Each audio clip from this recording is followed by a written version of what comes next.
বৃষ্টির রাতে রেল স্টেশনে দাঁড়িয়েছিল অর্ণব, হাতে একটা ছোট্ট গোলাপ, কারণ আজ ছিল মেঘলার বিয়ে।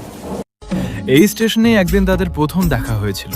প্রতিদিন ট্রেন আসার আগে দুজনে একসাথে চা খেত আর ছোট্ট একটা সুখের সংসারের স্বপ্ন দেখত। কিন্তু হঠাৎ অর্ণবের চাকরি চলে যায়, টাকার অভাবে বদলে যেতে থাকে সবকিছু। মেঘলার পরিবার ধীরে ধীরে অর্ণবকে দূরে সরিয়ে দেয়। শেষবার মেঘলা কাঁদতে কাঁদতে বলেছিল, তুমি একদিন ঠিক সফল হবে, কিন্তু হয়তো তখন আমি তোমার পাশে থাকব না। আজ সেই কথাই সত্যি হল। দূরে বিয়ের গাড়ি চলে যাচ্ছিল। মেঘলা জানালার ফাঁক দিয়ে শেষবার তাকালো অর্ণবের দিকে। দুজনের চোখেই জল। অর্ণব শুধু হালকা হেসে গোলাপটা মাটিতে রেখে দিল।